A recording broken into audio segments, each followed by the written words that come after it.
Hi guys, welcome to my YouTube channel. My name is Wanjiru Kabuchi. I'm very passionate about this topic because I know and I've heard so many people talk about this, that of course this topic is highly neglected in our modern societies, and of course we want to talk about it without shame, without prejudice, and without stereotype. I'm trying as much as possible to create a safe space where everybody can feel comfortable to talk about this issue of mental health. And especially, I want this to be known to everybody that this is something that if the society does not deal with it now, it might affect us in future. It might have adverse effects on us as parents. It might have adverse effect on our children and the society at large. Hence, that's why I want to create a safe space where everybody can be able to learn, can be able to express themselves when it comes to the issue of mental health. Now, if you go through my videos, I've really talked about this topic, and I want to take each day, each episode that I come here, I talk about the issue of mental health in a certain and a different perspective. So today's topic, I want to talk about the issue of mental health in relation to men. Why am I so passionate about this? Because I've realized with a lot of concern that men usually suffer a lot in silence because they fear what the society will say if they openly talk about what they're going through. And especially if you look at the statistics today, people are going through a lot, and especially when it comes to the suicidal cases, men, I think, have really done this in large numbers. And many people will just say that alikuwa was having their issues and then the person decided to take their life. That could not be the case, and this person could be suffering from other intrinsic issues that this person cannot be able to talk about until you probe further. And because the society and our modern society has made men to believe that they must be strong, they must stand for themselves, they must be seen to be people that can solve every other issue in the society. That's why many men do not come out and talk about this issue. Hence, I want to make it be known that it is okay to start afresh as men. It is okay to talk things out. It is not healthy to just assume that because you're having your own issues that you're going through and nobody seems to understand, that the next thing that you do is to indulge yourself into drug and drug abuse, indulge yourself into crime, indulge yourself into other uncouth behaviors. So it is very, very important for men to let know that we feel their pain and we understand them, and we are ready to listen to their woes with a lot of love, with a lot of care, and without judgment. Now, if you look at our society and our modern society today, men are believed to be so strong. And especially, I will give example with my tribe that usually say that men do not cry. That's okay. But this one has been made that even if a man is going through a lot in terms of finances, in terms of relationship, in terms of marriage, in terms of job, they are not supposed to cry because men are deemed to remain strong. However, this stereotype or this notion has costed and it has really affected a lot of men in terms of their mentors. It has affected men mentally, where they feel that if they talk about what they're going through, be it job, be it financially, be it in their marriages or in their relationships, nobody seems to understand. That's why I want to talk about this and demystify this notion of men remaining strong. It's okay to remain strong, but do not remain strong when you are suffering internally. Because when it comes to mental health illness, it is not something physical. It's not something that we can say this person is suffering from this, and that because we have the physical symptoms. Mental illness is never physical. And what usually happens is that most of people who are suffering from different mental illness, they try as much as possible to look at the escape route. And one of such escape route could be indulging themselves into drug and drug abuse and other uncouth behaviors like engaging themselves into crime and all that. So that's why I want us to create a safe space where everybody can be able to talk about it.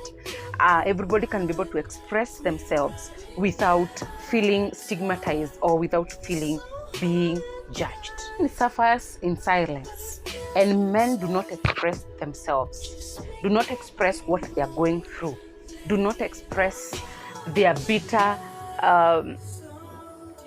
perspective about different issues. Men are not allowed to express their frustrations. Men do not express their failed decisions or failed projects. Most of them, they do not communicate this. Why? Let me take an example of a family where men have seen their dad struggle from the beginning up to the end to raise them, to ensure that they have everything, to ensure that they are educated, to ensure that there is enough provision. Such a man who has grown in such a scenario, or such a man who has grown in such a home, will always want to outdo what the dad did, will always want to stand strong like the dad did. But we are living in a very tough times in terms of economic, in terms of jobs, in terms of relationships, and all that. So when such a man is going through a lot, and since pandemic came, many people were not well prepared towards this pandemic. So that means that some lost their jobs, some didn't have enough savings, some their businesses did not do well. And because they are used to this standing strong notion, they do not want to express whatever they are going through. And they feel that nobody will understand their pain. Nobody will understand whatever they are going through. Hence, they keep everything into themselves. And when they do this, they ended up being depressed. They ended up being frustrated. They ended up feeling unappreciated. They end up feeling not accepted and loved as they would have wished if they were financially strong. So now, it is very, very important as a community, and it is very, very important that we allow men to express their deeper frustrations. When a man is going through financial crisis, he might not be able to share this with even the wife, the mother, because they feel like they will be seen as a failure. Nobody seems to understand them. And so they will keep this into themselves. And one way in which they're going to project their frustration is by the use of alcohol, becoming so abusive, becoming very withdrawn in terms of, they move away from the family, or they neglect their duties and all that. And when it escalates to higher levels, they can even lead to them being so violent towards their spouses, violent towards their siblings, violent towards their children. So it's good that we allow men to express themselves, whatever they could be going through, without judgment, without stigma, and allow them to just express their frustrations and all that. Because as a society, and each and every one of us, we have different expectations. We expect things, or we have our different plans and decisions. And most of the time, if they do not go as per our plans, we feel so frustrated. We feel so demoralized. And so when women are in that situation, it becomes easier for them to just express for themselves, and they get help here and there. But it becomes so hard when a man is going through that and nobody seems to understand them. They feel like nobody is willing to understand me, or nobody is going to understand me. And that's how now they resort to being so withdrawn, or maybe they get to high level of depression. Some even have constant suicidal thoughts. Unfortunately, men, when they kill themselves, and you look at what will be said of them, nobody will first of all think about what if the person was going through a lot. They will always say, maisha ilikuwa ngumu kwake, so the person decided to take their life. And that could not be the case. Maybe this person had gone through trauma, and that's how they ended up taking their lives. So I think it's good that we create a safe environment where men can be able to talk about whatever they're going through, and judge, not to judge them, and love them even if they're going through a hard time. The next point is on men, and especially the group between 15 to 20. These people have Probably they're in school, probably they're in college, and they could be going through a lot. Let me specifically talk about the group that is in high school. Now, this group of boys, or this group of young men that is between the age of 15 all the way to around 17, 18 there, they are going through a lot. And it is in terms of mental illness. And even when they're going through a lot, some even shy off from talking about what they're going through, and some feel like, I'm not understood well, I'm not loved by the people around me, and so they also shy off from speaking out their mind. Example is because we have very high expectation of them, especially if they're in school. We have very high expectation as a society. We expect that you're even in school, you should be performing so very well. And especially now, if a man is not performing, or if these young men are not performing as per the expectation of the parents, of the guardian, they're likely to give them a lot of pressure, and they're likely to, ask them questions, why you're not performing, why you're not working hard. And to them, they feel like, this person I've given you, and you have even had parents say that I've given you everything, I've paid school fees for you, I'm providing shopping for you, why is it that now you are repaying me in this manner? Why are you not working hard? To a parent, that seems like a disobedient parent. To the parent, that seems like a disobedient kid. But if you think about it, maybe this child went through trauma when they were small. Maybe this child went through rejection when they were small. Maybe this kid went through, has self-esteem issues, and seems that when they express themselves, nobody seems to understand them. So to them, they have more than whatever we feel, or they have more than what we are seeing or we are thinking could be contributing to their poor performance. In terms of rejection, and I've seen this one affect a lot, and I hope our society is going to take something, or is going to do something towards it, because I feel if we do not address it as early as now, it might have adverse effects in our future. The issue of single parents, the issue of it's only one parent present raising the child. Sometimes these kids feel like, I'm not loved by the other parent. And however the other parent is providing, they feel like he's just or she's just concerned about the money, or she's just concerned about, paying the school fees and providing. So when that one now it comes now to the mind of a teenager, where she feels or he feels rejected by one parent, it can affect them mentally. So it's good, as much as a society, we might be having our differences as parents, we might be having our own issues as parents. Let's try as much as possible not to escalate them towards the children. Let's not escalate those issues and make us and that deny us a chance to build a bond with our children, because in future, in their teenage life, they will express this, and we might never be ready the manner in which they're expressing it. I will give an example. I'm an educator, I'm a teacher by profession, and I deal with boys. And by the time they're coming to Form 1, a lot is not happening in their mind, and they seems to be very enthusiastic when they are joining Form 1. But deep down, Form 2, Form 3, Form 4, that's when you realize that they could be having, or they could be suffering from, other issues. They could be suffering from rejection, they could be suffering from trauma, childhood trauma, and all that. And we're going to talk about that one later. Now, when it comes to this age of students, or this age of boys and girls, they now start understanding themselves better. They start now identifying themselves more with their own identity, with their own personality.